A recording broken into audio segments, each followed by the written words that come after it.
Hey, it's Ollie from Body Reset, and if you haven't been around our world before, what I want to take you through is a smarter way to exercise. I'm going to go through the three top mobility mistakes, and this is an area that most people over 40 have some awareness of function and being fit and moving and keeping that body really active long term.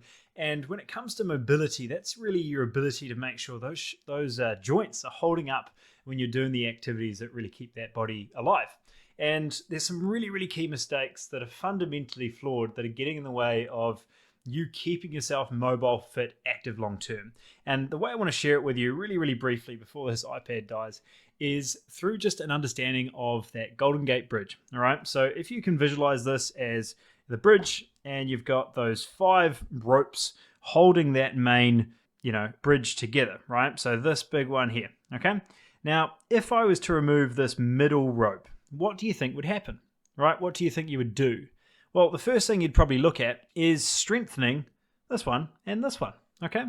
But when you bring an awareness to how much or how people focus on mobility and muscle when it comes to tightness is rather than doing fundamentally that, which is strengthening the two that are weak, we think about stretching this one and this one, okay?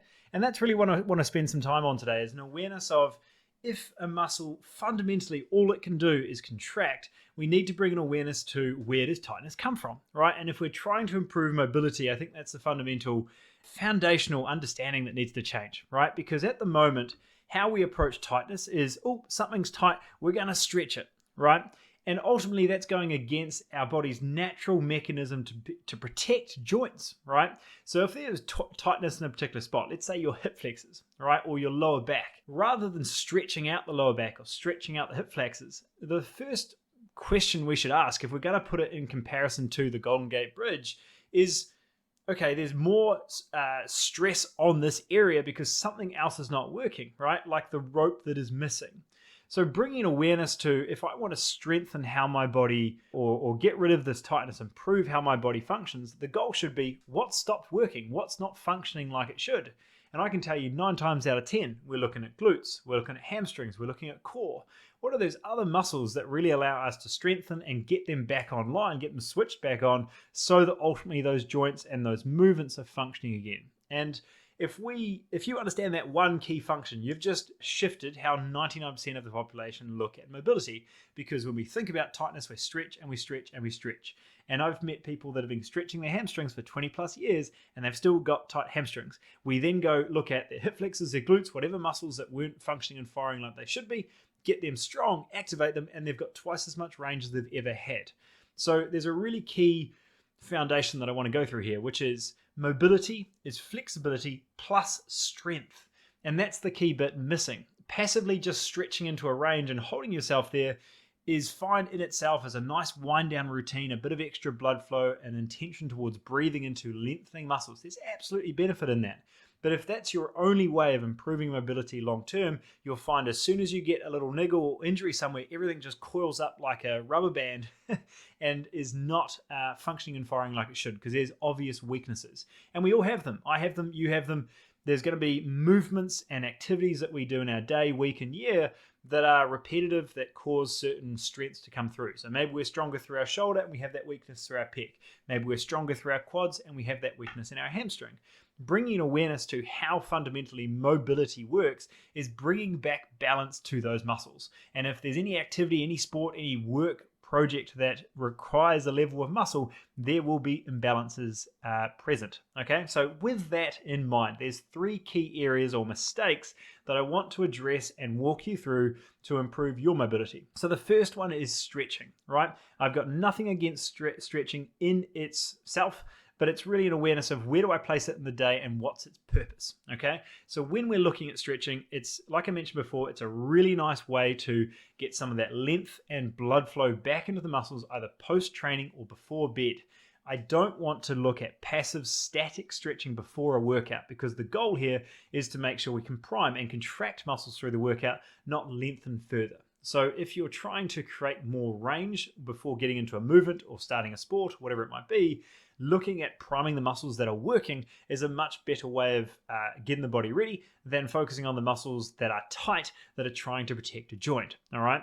So looking at this like you've got tight hip flexors. Instead of stretching the hip flexors, look at contracting the glutes, right? Looking at some sort of hip thrust motion.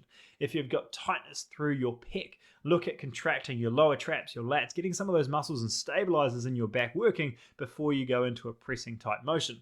So that's the awareness of how we would look at stretching. Stretching is elongating or lengthening muscles. The only thing the muscle knows how to do is contract. So focus on the opposite muscle and stretching happens relatively naturally, right? I contract a bicep, I lengthen a tricep.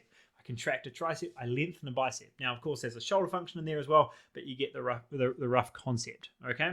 So before workouts, the goal should be priming. After the workouts, the goal can be stretching, okay? The second one I want to go through here is not strengthening. What are we missing in regards to this tightness mobility to come through? And yes, it does require a level of understanding of just basic anatomy of what muscles are working. Because if we blindly go in and just start stretching everything, we could be doing more harm than good. All right. So bringing awareness to what are those key muscle groups, working with a specialist or professional that allows you to have a rough physical assessment of what muscles, what imbalances do I have coming through, and what muscles can I work on. And this opens up a beautiful world, which is training isn't just to burn calories, right? For me, it never was. It's an awareness of building muscle in places that you are weak, building back this balance and structural stability to how you function so that you have a longer, stronger, leaner body that really actually operates with muscles in conjunction to each other rather than just having these overbearing strengths doing all the work, all right? You'll be much nicer on your muscles, you'll be much nicer on your tendons, and those joints will be very happy too, all right? And then the last one, which I think is a very overlooked part of mobility, which is your body keeps the score, right? So if you're stressed out all day, you're eating crap food, you're causing an inflammatory response on your body that is ultimately chronic throughout the day, that is going to have influence on your movement and function and sliding of muscle tissue to make sure things are working, all right? So when we're looking at improving mobility, there's a lot of people that have a level of muscle tightness that is simply based on their lack of breathing, on how they conduct their day like a headless chook, and really a lack of consideration towards the inflammatory foods that they're eating that are causing a lot of that tightness coming through. All right, so you wouldn't get through a full training with me without looking at the quality versus quantity discussion of food, looking at what you eat is what you become. What you ate is what you become. So if you're having low quality foods, if you're having processed foods, if you're having a high amount of sugar through the day, all of those things are going to have a really big impact on how your body is contracting and moving and functioning throughout the day. So addressing, hydrating the body a bit more, having a high quality amount of protein, maybe adding a bit more omega-3s and polyunsaturated fats rather than these processed high refined sugar foods is going to have a drastic impact on how your muscles and joints feel on a day-to-day basis as well. All right. So in summary, the first one here is stretch where appropriate. Don't just stretch because it's tight. If it's after the workout, before bed, fantastic. If it's before workout, ask yourself what muscles need to be working.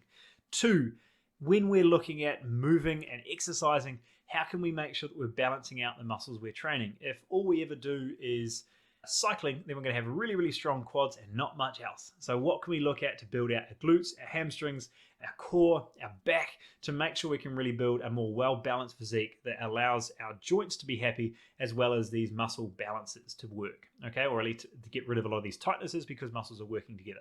And then lastly is don't overlook nutrition and hydration as a huge part of how your body operates on a day-to-day level and how your muscles function to make sure there's not that tightness coming through. All right, so I want to keep this one short and sharp today, team, but awareness of those 3 key mistakes or oversights that come through when it comes to improving your mobility. If this is something you want to dive deeper into, if you're brand new to the weight training space or you're starting to really tighten up and the joints aren't happy with how you're moving and training, then I really suggest you check out our workout reset. All right, it is a paid program, but super cheap for how much we've put into it. I'll throw the link below. You can check it out. All the details are there, and it's a full 6-week sequence walking you through exactly how to move, what to focus on to make the very best use of your time, and really bring a new awareness and new control ultimately to how you move, how you make sure the machine fits you rather than you trying to squeeze into a weird machine that doesn't really work. So I'll drop that link below.